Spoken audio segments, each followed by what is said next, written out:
이제 드디어 창세기요. 몇 번째예요? 12번째. 창세기는 몇 번의 토라 포션을 갖고 있다? 12번의 토라 포션을 갖고 있다. 그렇다면 이번 주가 마지막이다. 네, 토라 포션의 마지막이다. 제목이 뭘까요? 바예히. 우리 주보에 나와 있습니다. 바예히 그 뜻이 무엇이라고 했습니까요? 여기에 살았으니 네, 살았으니 네. 지난 두 주 사실 우리 못 이렇게 우리 토라 포션을 나누질 못했어요. 지난주가 뭐였죠? 바이가시. 그쵸? 네, 바이가시가 뭐였어요? 가까이 가서였죠. 가까이 가서. 누가 누구에게 가까이 가는 거예요? 누가? 유다가. 유다가 누구에게 가까이 가요? 요셉에게 가까이 가는 거예요. 네. 저기 뭐지? 44장 18절에 나오는 거였고요. 그러면 그 전에는 뭐였죠? 미케츠. 그쵸? 미케츠는 뭐예요? 끝에 뭘 끝일까? 무엇의 끝일까? 네, 41장이었죠. 41장 1절부터 시작이 되는 거였는데 간단하게 얘기할게요. 간단하게. 뭐의 끝이냐? 요셉의 시작이 언제부터 몇 장부터 시작이라 그랬어요?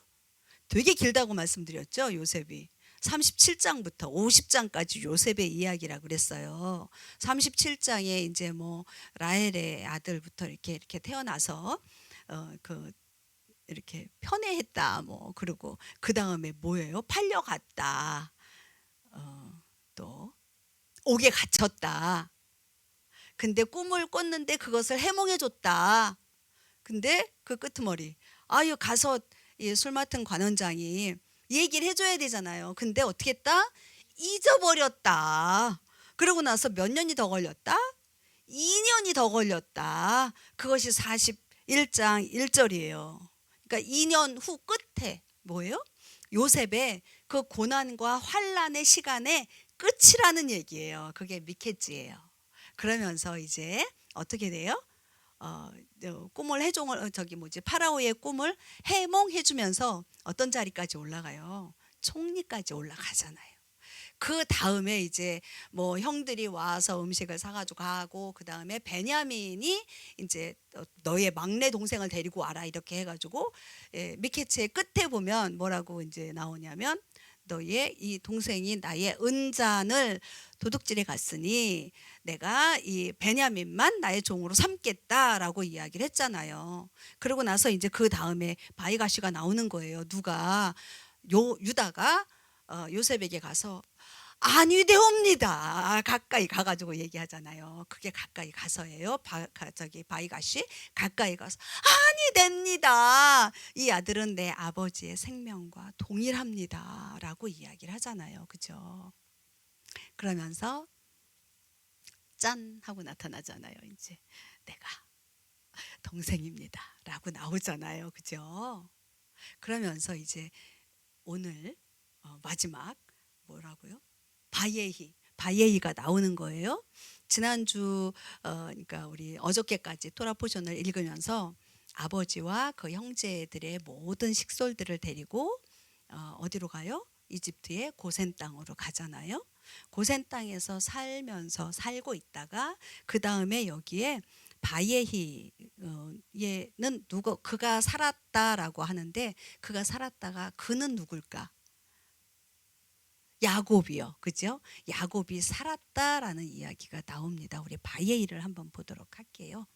바예히 그가 살았으니 우리 47장 28절부터 오늘 바예히는 마지막 50장 26절까지 말씀이에요. 바예히가 그가 살았으니 우리 보면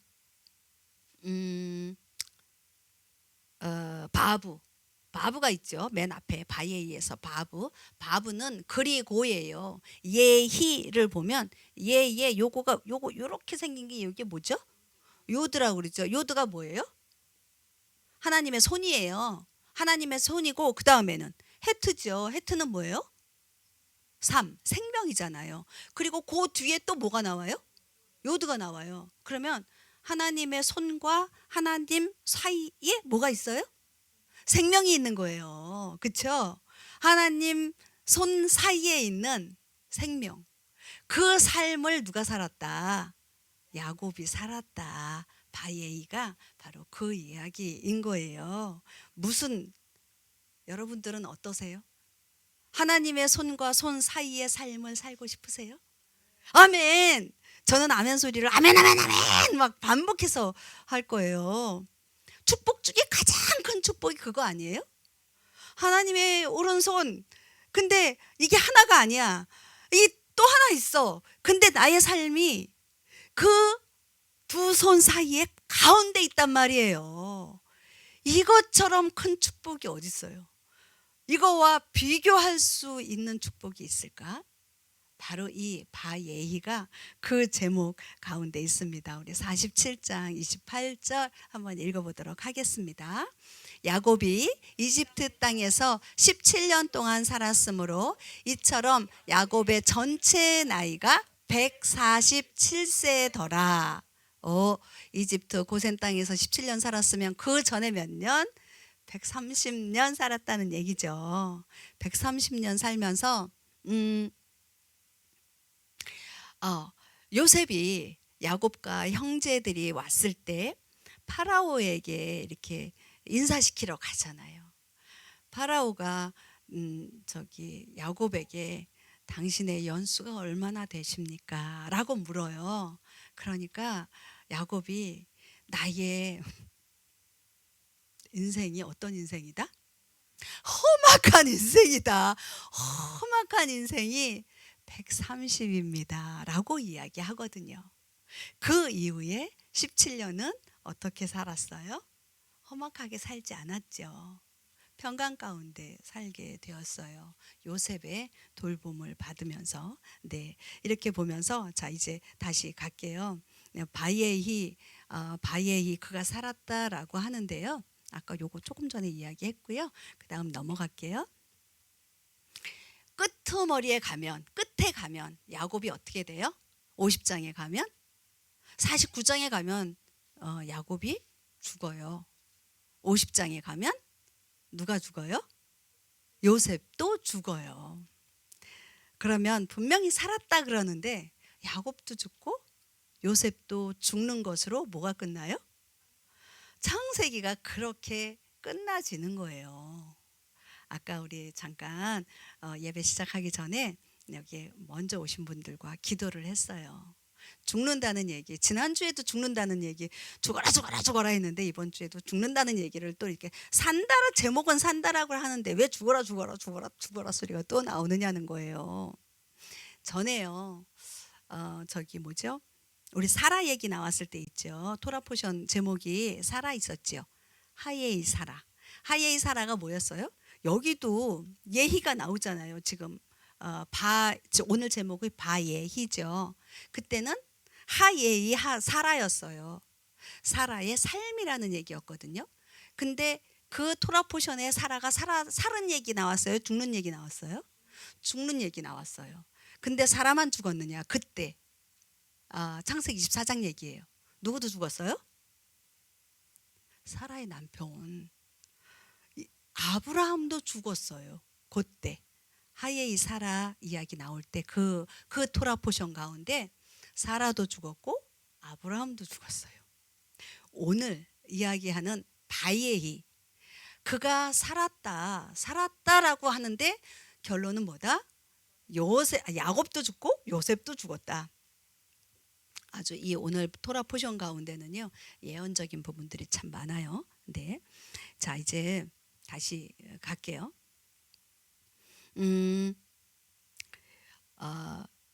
오늘 이제 이렇게 말씀들을 이렇게 쭉 읽다 보면은 뭐가 나오느냐면 이제 지난주에 형들이 막 놀래잖아요.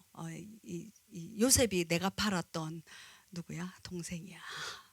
정말 미워하고 경멸하고 죽이려고까지 했다가 죽이진 않고 팔아버린 그 동생이 지금 총리가 되어져 있는 거예요. 애굽에, 이집트에. 그러니까 뭐라고 이야기해요? 형들 두려워하지 마십시오. 형들은 나에게 해를 끼치려 했지만 하나님을 사랑하는 자, 하나님께서 뭘 한다고요? 합력하여 선을 이룬다. 뭐가 어디예요? 로마서 8장 28절. 네, 읽어볼게요. 우리가 알거니와 하나님을 사랑하는 자들 곧 그분의 목적에 따라 부르심을 받은 자들에게는 모든 것이 합력하여 선을 이루느니라. 아멘. 이것이요, 지금 저와 여러분들 삶 가운데에 이게 일어나고 있어요? 안 일어나고 있어요? 일어나고 있어요. 지금 가장 크게 지금 가시적으로, 아니 말씀 가운데에 보면 누구요? 요셉이요. 요셉의 삶 가운데에 형들은 요셉을 죽이려고 하다가 팔았어요. 근데 그 일이 도리어 어떻게 되어졌어요? 형제들을, 그 식솔들을 살리는 데에 하나님께서 선으로 바꾸어 주신 거예요. 그렇게 바꾸어 주신 거예요.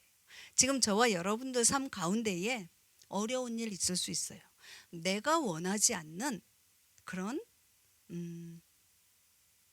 정말 그런 험악한, 야곱이 이야기한 것처럼 험악한 그런 삶을 살 수도 있어요. 그렇지만 하나님께서는 내가 정말 하나님의 의와 하나님의 영광을 위해서 사는 삶 가운데에 그런 일이 벌어지고 있다면 그것은 하나님께서 어떻게 하실 것이다? 선으로 바꾸실 거라는 거예요. 내 인생이 요셉처럼 이렇게 확 뒤집어져 가지고 총리가 되어지지 않는다 할지라도 그 삶 자체에서 하나님의 영광으로 취하실 일들이 분명히 있을 거라는 거예요. 그런데요, 반대로 내가 승승장구해요. 어떤 명예도 없고요, 뭐 재물이 뭐 풍성하게 되고요, 뭐 사역이 정말 막 이렇게 막 왕성하게 일어나고요. 그런 일이 벌어진다 해서 그것이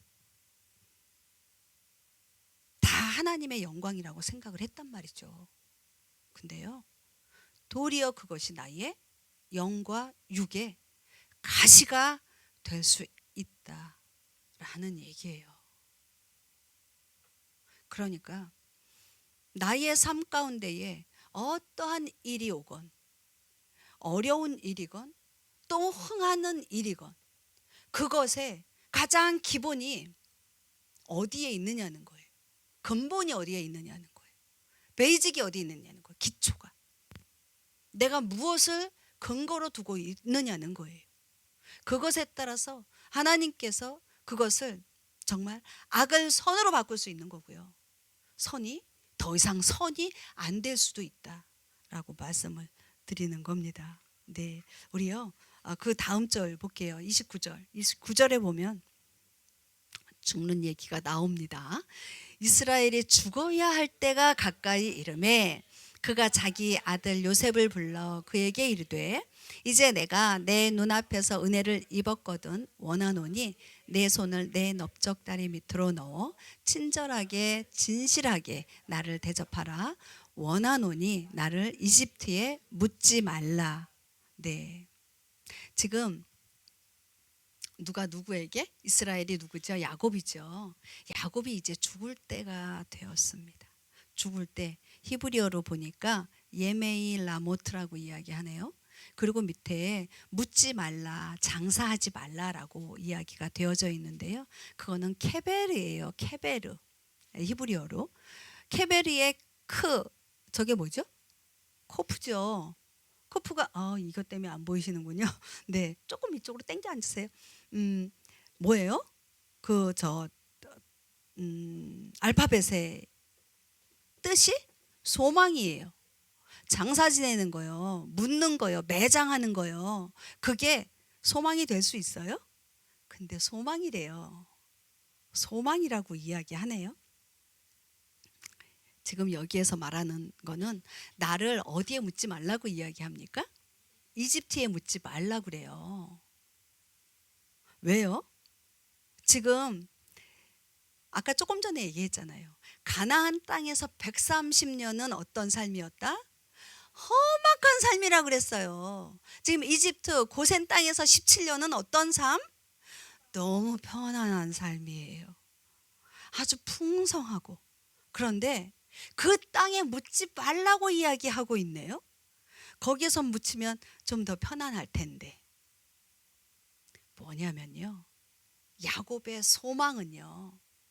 이 이집트 땅, 이 풍성한 땅, 그 땅에 있지 않다라는 거예요.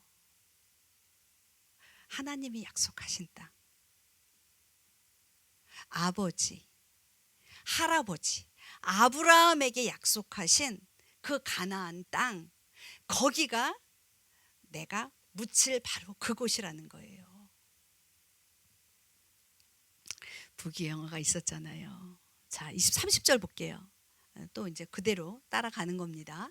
오직 내가 내 조상들과 함께 누우리니 너는 나를 이집트에서 메어다가 그들의 묘지에 나를 묻으라 하매 그가 이르되 내가 아버지께서 말씀하신 대로 행하리이다. 아멘. 아멘. 지금 계속 야곱이 요셉에게 이야기하고 있는 거예요. 내가 내 조상들과 함께 누울 것이다. 어떻게 해요? 죽을 거란 말이에요. 죽게 돼서 내 몸을 어디에서 나를 메어다가 죽은 나의 몸을 메어다가 그들 묘지 어디? 아브라함이 산 묘지 어디예요? 네, 막벨라 굴이요. 막벨라 굴이요. 아까 하예이 사라 얘기했죠. 그때 창세기 24장에서 그 헤브론 땅에 해쪽 속에 에브론에게 얼마 주고 샀어요? 은 400세켈을 주고 그 굴을 샀단 말이에요. 그 굴을 사고 그것을 가족 묘지로 했어요. 그래서 제일 먼저 누가 묻혔어요? 사라가 묻혔어요. 그 다음에 거기에 누가 묻혔어요? 아브라함이 묻혔어요. 그 다음에 누가 묻혔을까요? 이삭이 묻혔어요. 그 다음에 이삭의 아들 누가 이제 야곱이 묻히게 되는 거예요. 내가 누울 거라는 거예요. 저기 보면 샤카브 누우리니 눕다 샤카브예요. 샤카브에 보면 쉰이 있죠. 그리고 베트가 있고요. 그죠? 저 코프가 있고 베트가 있어요. 하나님의 형상을 적용하는 시스템 똑같아요. 아까 죽음 이야기한 것처럼 똑같아요. 죽는다, 눕는다라는 것은요. 하나님의 그 시스템 안으로 들어간다 그 이야기예요. 죽는다. 죽는 게 두려우세요? 눕는 게 여기에서 눕는다라는 이야기는 지금 죽는다라는 이야기를 표현을 하고 있는 거예요. 네. 그리고 그들의 묘지 어디? 조상들의 묘지 막벨라 굴에 나를 묻으라고 이야기합니다. 그랬더니 누가 대답해요? 요셉이 대답하잖아요. 요셉도 결국에 어디에 묻힙니까? 어느 쪽으로 가기를 원해요? 나도 그쪽에 조상들의 묘에 나도 묻어달라고 50장 이제 뒤에 가면 50장까지 가지 않을 건데 네.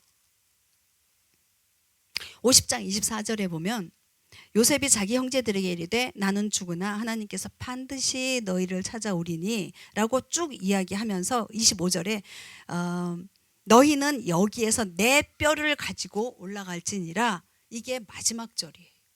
25절 26절이 마지막 절인데 요셉 역시도 나를 그곳에 묻어달라고 해요. 다시 볼게요. 50장 6절에 보면은요. 아까 49장 마지막 부분에 누가 죽었다 그랬죠? 야곱이 죽었다 그랬죠? 50장 6절에 보면 파라오가 이르되 내 아버지가 내게 맹세하게 한 대로 올라가서 그를 묻으라. 올라가는 게 어디예요? 가나안 땅이요. 네. 13절에 보면 곧 그의 아들들이 그를 가나안 땅으로 싣고 가서 마므레 앞 막벨라 밭의 굴에 묻었는데 라고 이야기합니다. 이 굴은 아브라함의 해쪽 속 에브론의 밭과 함께 사서 소유 매장지로 삼은 곳이었더라. 묻겠다라는 거예요. 묻는다라는 거예요. 네. 여기에 보면 지금 막벨라 굴은 사실 막벨라 굴에 대해서 다시 한번 이야기할게요. 전에 우리 저기 창세기 24장 그 저기 사라의 삶 이야기를 할 때 그때 잠깐 이야기했었는데요. 그 막벨라 굴은 이중 구조예요. 이 세상은요 영의 세계가 다스린다. 그거 믿으세요? 아멘. 이 세상, 우리가 지금 살고 있는 이 세상이요. 이 세상에 영으로 다스려지는 것 같죠? 네. 근데 그 영의 세계가요. 사단의 영의 세계뿐만 아니라 누구의 영? 하나님의 영. 하나님의 영의 그 세계 가운데 그것으로 인해서 이 땅이 다스려진다라는 거예요. 그것을 우리가 분명하게 인식할 때 이 세상에서 어떻게 살아야 할지에 대한 분명한 뭐가 생겨요? 목표가 생기는 거예요. 나는 이 땅에서 그냥 정말 잘 먹고 잘 살다가 그냥 이 땅에서 죽는 걸로 끝! 이러면 열심히 살겠죠. 그냥 될 대로 되라 사는 게 아니라 열심히 살겠죠. 근데 소망이 있어요? 없어요? 소망은 없어요. 그렇기 때문에 이 세상 내가 살고 있는 이 시간들이 영의 세계, 특별히 하나님의 다스림 가운데에 있다라고 하는 것을 우리 인식 가운데 우리의 삶 가운데에 인식하면서 살아야 할 것입니다. 하나님께서 지금 네, 우리 그 다음 우리 30절까지 읽었죠? 우리 48장으로 넘어갈게요. 48장 1절을 보도록 하겠습니다. 이 일들 뒤에 어떤 이가 이제 그렇게 하고 요셉이 자기 땅으로 자기 사는 동네로 갔어요. 고센 땅에 살지 않았어요. 왜냐하면 이집트의 총리 역할을 해야 하기 때문에 이제 갔습니다. 근데 어떤 이가 요셉에게 이르기를 보라 내 아버지가 병들었다라고 이야기합니다. 그러니까 임종이 가까웠구나. 그래서 혼자 가지 않고 이때는 두 아들 므낫세와 에브라임을 데리고 갑니다. 자, 여기에 병들다 이야기할게요. 병들었다. 혼례예요. 혼례 보니까 헤트가 나오죠. 라멕이 나오죠. 삶을 훈련한다. 병들었는데 무슨 삶이 훈련이 돼? 여러분들 건강할 때와 병들어서 누워 있을 때 한번 비교해 보면 어떨까요? 내가 건강해서 왔다 갔다 할 땐 내 힘으로 왔다 갔다 하는 것 같아요. 그렇지 않아요? 이제 제가 참 감사하게도 요즘은 그런 일이 없는 것 같은데 갑자기 생각이 드네요. 제가요 참 건강 체질이에요. 우리 하나님께서 저에게 건강을 주셨어요. 건강 체질이에요. 그래서 거의 안 아파요. 진짜 안 아파요. 그냥 이렇게 목구멍이 조금 따끔따끔 하려다가 비타민 막 먹고요. 따뜻한 물 막 마시고요. 레몬 막 짜서 막 마시고요. 그러면 그냥 일어나요. 언제 그랬나? 그런데 1년에 딱 한 번씩 아파요. 몰아서 아픈 것 같아요. 하루 이틀 그냥 끙끙 앓고 누워 있어요. 근데 도리어 코비드가 있었던 올해와 작년과 재작년 한 근 3년은 그런 일이 없었던 것 같아요. anyway, 그럴 때 누워 있을 때는요 아무것도 못해요. 진짜 이렇게 열이 100도 이상 넘어가면 일어날 수 있어요? 없어요? 저는 못 일어나겠더라고요. 그냥 침대 밑으로 푹 꺼지는 것 같아요. 그럴 때 할 수 있는 거 다 하나 있어요. 그때는 남편이고 애들이고 없어요. 무슨 밥 알아서 해 먹으라고 시켜다 먹든가 알아서 라면을 끓여 먹든가 알아서 하라고. 제가 라면 끓여 먹는 거 되게 싫어하거든요. 근데 그때는 그 말해요. 라면을 끓여 먹든가 시켜다 먹든가 알아서 하라고. 근데 그렇게 침대에서 푹 들어가 막 쫙 꺼지고 있을 그때는요 할 수 있는 거 딱 하나밖에 없어요. 하나님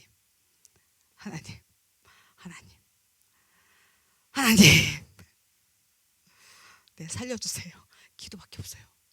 누워서 할 수 있는 게 그거밖에 없더라고요. 바로 여기에서 병들다 하나님을 찾을 수밖에 없어요. 나의 삶에 훈련되어지는 거예요. 주님 앞으로 더 가까이 가는. 근데요, 너무 재밌는 걸 발견했어요. 우리 할라브레도 우리 매주 따끈따끈하게 구워서 이렇게 딱 그 시간에 갖고 오시잖아요. 우리 목사님께서 사모님 구우셔가지고 사모님이랑 같이. 근데 그 한라빵 있죠. 할라브레드의 한라빵. 거기에 글씨를 한번 보세요. 네, 모음만 다르고요. 자음이 똑같아요. 그렇죠? 헤트, 라메, 해. 병들다 생명의 빵이라는 거예요. 병들어 구할 수 있는 것 딱 하나. 생명의 빵. 그것이라는 거예요. 네. 이렇게 병이 들면 넘어갈게요. 또 하나 있어요. 병들다 홀레가요. 제가 적었나 안 적었나? 안 적었죠. 그 다음 거 없죠. 네네 없죠. 요셉이 꿈을 꾸잖아요. 요셉의 꿈을 이렇게 쭉 37장부터 저기 창세기 37장부터 이렇게 제가 쭉 찾아봤어요. 제 저거 저기 히브리어 성경이 있어서 그걸로 쭉 찾아봤는데 저기 37장부터 요셉이 꿈을 꿨다. 이게요 되게 많이 나오거든요. 근데 그 꿈이라고 하는 단어가 히브리어가 뭔지 아세요? 그거 뭔지 아세요? 할롬이에요. 그걸 적었어야 되는데. 할롬이에요. 할롬. 참 발음이 좀 별로 안 좋죠? 할롬이에요. 마찬가지로요. 여기에 홀레와 할라와 할롬 맨만 붙었어요. 그것만 달라요. 병들었을 때 요셉의 꿈이 누구의 꿈? 누가 주신 꿈이에요? 하나님이 주신 꿈이잖아요. 병들었을 때 하나님께서 주시는 그 꿈이 이루어진다라는 거예요.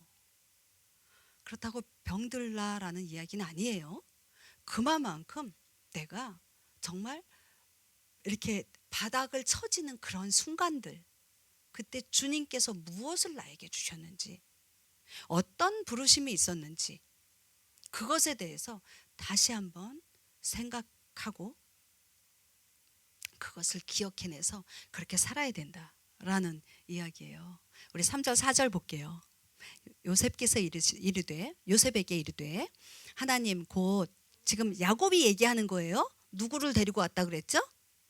므낫세와 에브라임을 데리고 왔는데 지금 저기가 아버지가 이야기하는 거예요. 요셉에게 이르되 하나님 곧 전능자에게 가나안 땅 루스에서 내게 나타나 내게 복을 주시며 내게 이르되 보라 내가 너를 다산하게 하고 번성하게 하여 너로부터 많은 백성을 만들고 또 내 뒤를 이을 내 씨에게 이 땅을 주어 영존하는 소유가 되게 하리라 하셨느니라. 지금 아까 1절에서 아버지께 병들었습니다 라고 하니까 므낫세와 에브라임을 데리고 왔어요. 아버지가 그 병상에 있다가 힘을 내서, 2절 지금 우리가 안 읽었는데 힘을 내서 겨우 침상에 걸터 앉으셨어요. 기대고 앉으셨어요. 앉으셔서 이제 요셉에게 이야기하시는 거예요. 자기의 이야기를 하는 거예요. 하나님 곧 전능자께서 가나안 땅 루스에서 누구에게 나타나셨다? 천사가 누구에게 나타났다? 야곱에게. 루스가 어디예요? 베델이에요. 베델. 지금 저기 야곱이 고향을 떠나서 어디로? 하란 땅으로 갈 때 그때 루스가 베델이에요. 거기에서 천사가 나타났어. 그래서 복을 주시겠다 얘기하셨어요.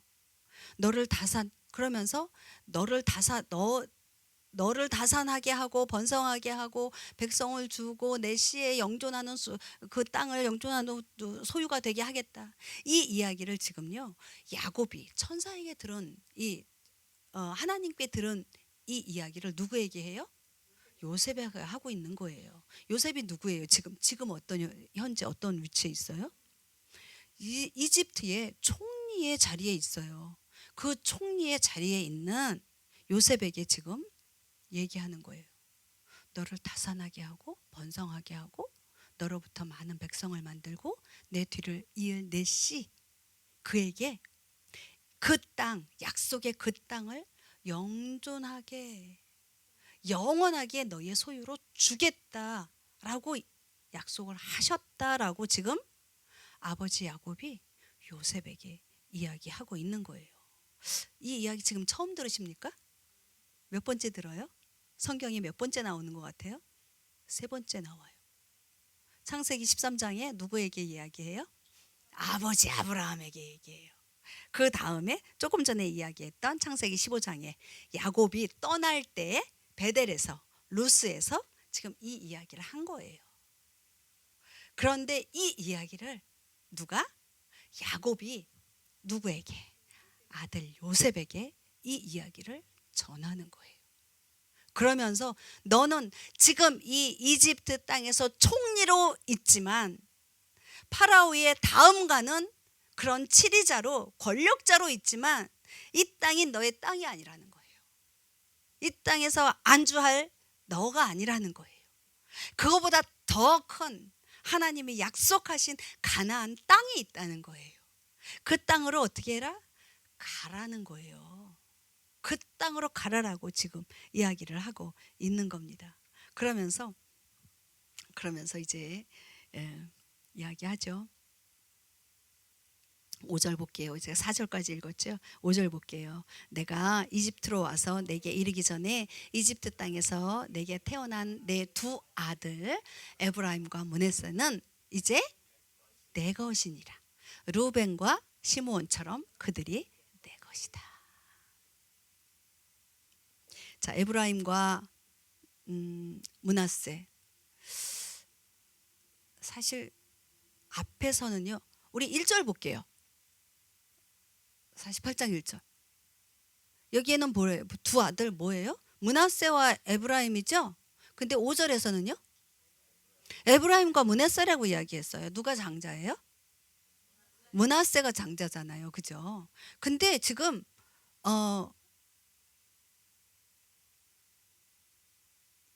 야곱이죠. 야곱이 얘기할 때는 누구부터 이야기해요?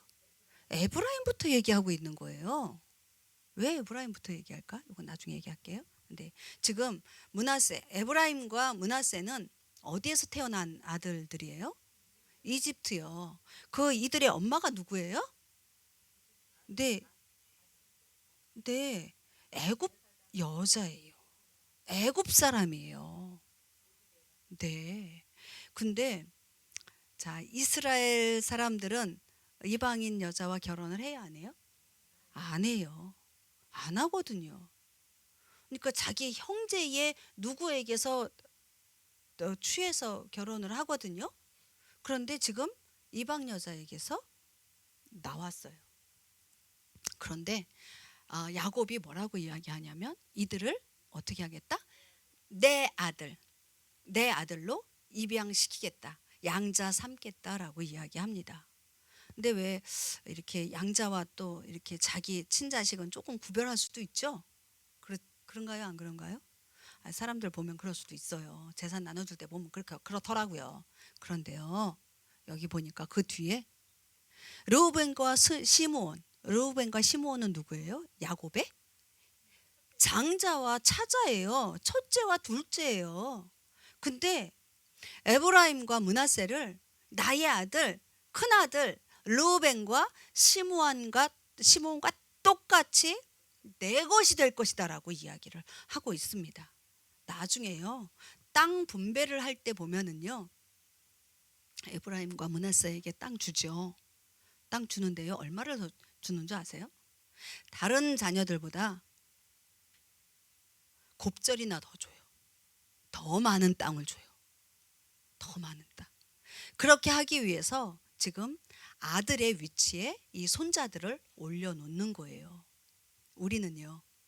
우리 지금 에브라임과 므낫세가 저기 이집트 땅에서 태어났다고 그랬어요. 이방 여자에게서 태어났다고 그랬어요. 우리도요. 우리요. 이방인이에요. 그죠? 이방에서 태어났어요. 이방 여자에게서 태어났어요. 그런데요. 지금 그 양자 삼아 주신 거예요.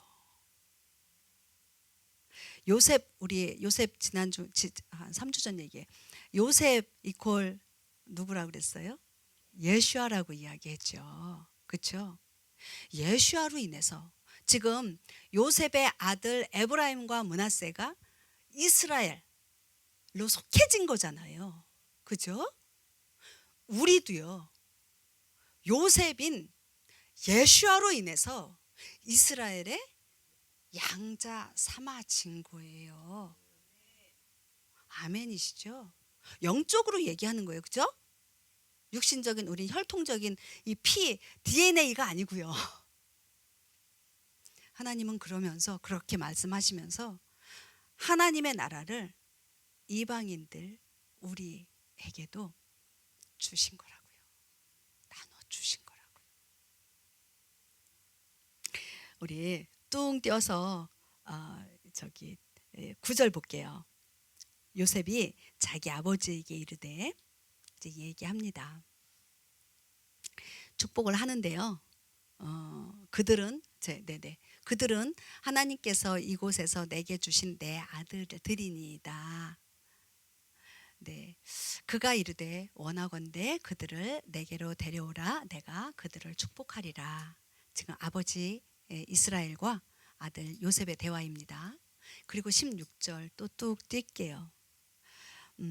곧 나를 모든 악에서 구속하신 천사에게 이 아이들에게 복을 주시고 그들이 내 이름과 내 조상 아브라함과 이삭의 이름으로 불리게 하시오며 또 그들이 땅의 한가운데서 자라나 한 무리가 되게 하시기를 원하나이다 하니라.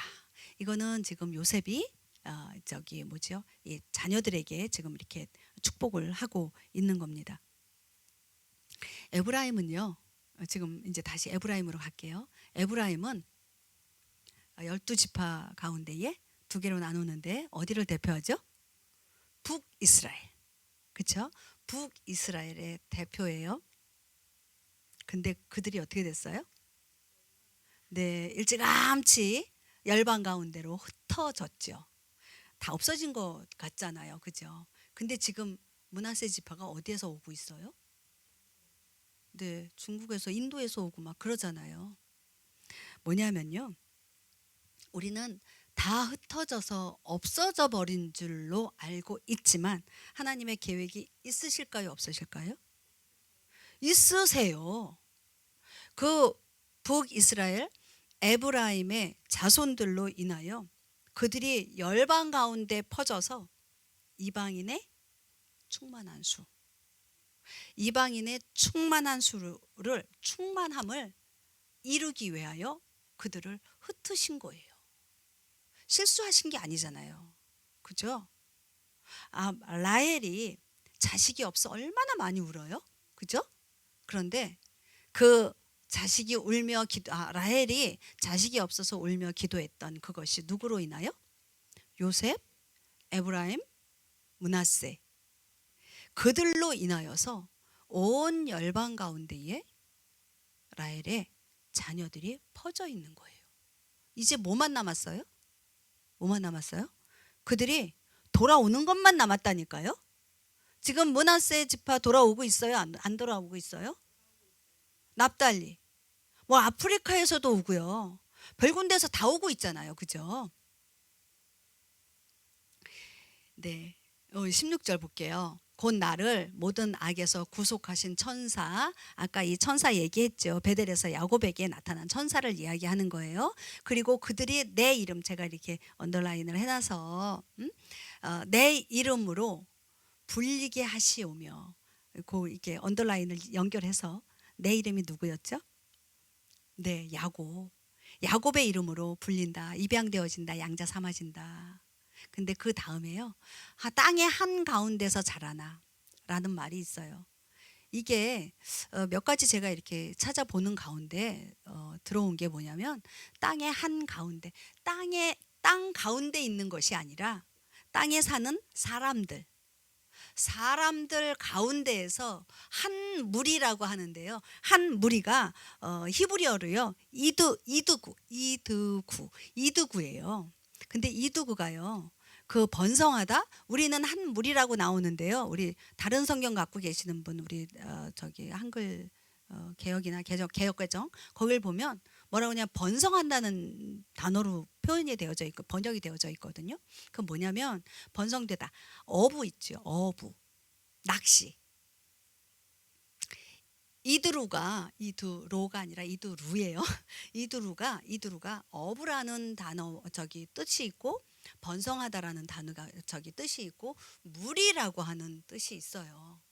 근데 어부가 되어서 우리 예수님이 한 얘기 있죠. 너희는 사물함을 낚는 어부가 되리라 하시잖아요. 그러니까 어부는 곧 이렇게 낚시해가지고 한 마리씩 잡는 게 아니라 뭐요? 그물로, 그 무리예요. 한 사람이 잡는데 그 무리를 잡는 거예요. 그 사람들 가운데에서 그 사람을 낚는 어부가 되어질 것이다. 지금 누구에게 얘기하는 거예요? 에브라임과 므낫세에게 얘기하고 있는 거예요. 그래서 지금 열방 가운데 흩어져 있는 이 북이스라엘 10지파 에브라임, 대표하는 에브라임, 그들에게 이 사명을, 열방을 모아서 정말 한 세 사람으로 만들 수 있는 이방인의 충만함을 이루는 그런 사명을 지금 여기 가운데에 주고 있다는 얘기예요. 딱 하나만 더 할게요. 우리 49장 1절로 넘어갈게요. 이건 꼭 하고 싶었어요. 야곱이 자기 아들들을 불러 이르되 너희는 함께 모이라. 마지막 날들에 너희에게 임할 일을 내가 너희에게 이르리라. 조금 전까지 48장까지 누구에게 얘기했어요? 요셉과 그 두 아들에게 이야기했어요. 이제 49장 끄트머리에 가서 야곱이 이제 죽을 건데 이때 아들들을 불러 모읍니다. 부르다, 카라예요. 왜 불러요? 네, 무엇인가 얘기하려고 부르는 거잖아요. 죽기 전에 유언하시잖아요. 유언하기 위해서, 소명을 주기 위해서 부르는 거예요. 너희는 함께 모이라는 거예요. 그동안 아버지 야곱이 아들들을 아사프 불러 모으질 않았어요. 다 각자 살았어요. 심지어 11번째 동생을 팔아넘기기까지 했어요. 팔아넘겼기 때문에, 그 아들이 없기 때문에 아버지 야곱은, 이스라엘은 아들들을 불러 모을 수가 없었어요. 이제 다 있어요. 불러 모으는 거예요. 모여라. 아사프 해라. 모여라. 이제 너희가 먹고 사는데 급급할 것이 아니라 이제 모이라 라고 이야기하는 거예요. 그러면서 뭐라고 이야기해요? 마지막 날에 임할 일들을 내가 너희에게 이르리라. 마지막 날 이 말을 꼭 하고 싶었어요.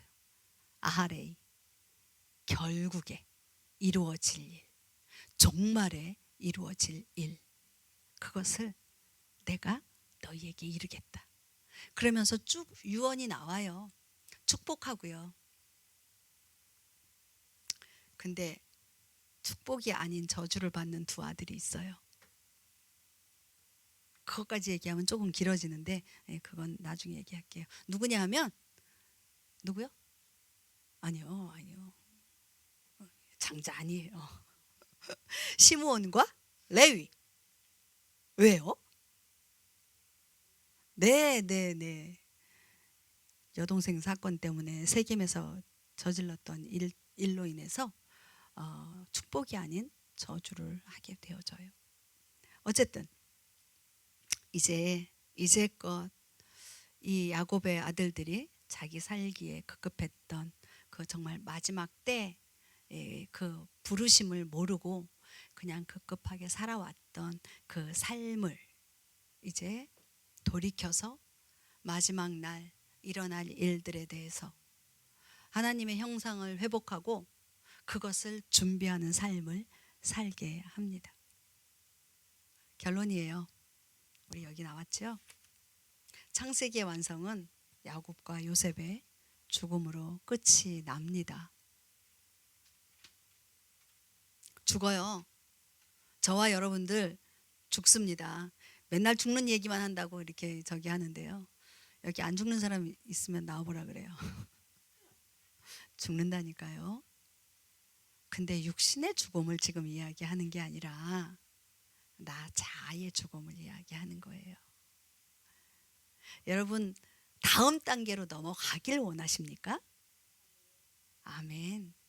지금 이전의 삶을 나의 가치관이요, 내가 중요시 여겼던 것들이요, 그것들은 다 내려놓고 죽어야 돼요. 우리 계속 하는 얘기 있죠. 부활 원하시죠? 죽지 않고는 부활이 있을 수가 없어요. 잠깐 죽은 거 갔다가 기절했다가 일어나는 거, 그건 그냥 깨어난 거지 부활이 아니죠. 여러분들, 나를 통해서 많은 열매를 맺기를 원하십니까? 어떻게 해야 돼요? 씨가 떨어져서요, 죽고 썩어져야 거기서 싹이 나고요, 꽃이 피고요, 열매가 맺혀진다고요. 나는 안 죽고 나는 썩지 않고 열매 그런다고 열매가 맺혀지냐고요. 그래서 죽으라고 얘기하는 거예요. 죽는 얘기 그만해라고 말하는데, 아니요, 제발 나부터 저부터 죽어요. 네, 죽음은 정말 진리를 완성하기 위한 죽음. 하나님의 말씀, 진리. 그 죽음이 우리에게, 저와 여러분에게 날마다 매일같이 일어나야 할 것입니다. 죽어야 삽니다. 네, 말씀 앞에 엎드려 정말 죽고 또 순종하고 순복하는 그런 삶을 살아야 할 것입니다. 우리 함께 기도하겠습니다. 네, 기도할게요. 하나님,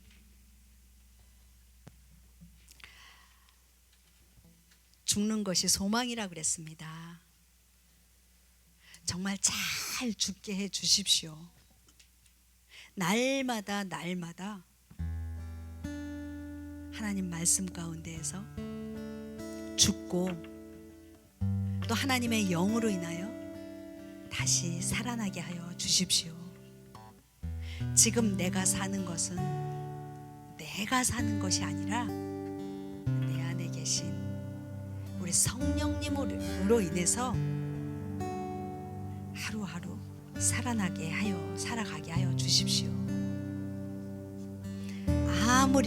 아무리 나의 삶이 어렵고 고난 가운데 있다 할지라도 이것이 하나님의 영광을 위한 삶이고, 이것을 통해서, 이러한 어려움을 통해서 하나님께서 약속하신 땅, 그곳으로 들어가는 길이라면 기쁨으로 이 길을 걷겠습니다. 이것이 나의 삶의 예배, 이것이 나의 예배의 삶이라면 주님, 그 예배로 올려드리겠습니다. 우리의 상황과 우리의 형편, 우리의 어떠함, 이것에 집중하지 않게 하여 주십시오. 내가 병들었을 때, 가장 약할 때, 주님만 찾을 수밖에 없는 그런 상황과 환경 가운데 들어갈 때 그것이 도리어 나에게 가장 복된 시간인 것을 주님 알게 하시고 그것을 기쁨으로 감당하게 하여 주십시오.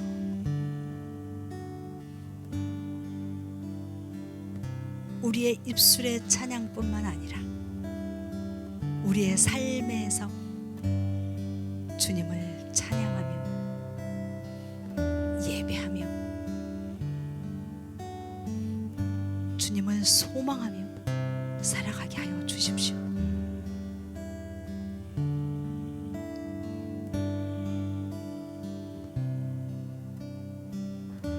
우리 각자 작은 소리로 본인의 목소리로 기도했으면 좋겠습니다. 잠깐만 이 창세기를 마무리하면서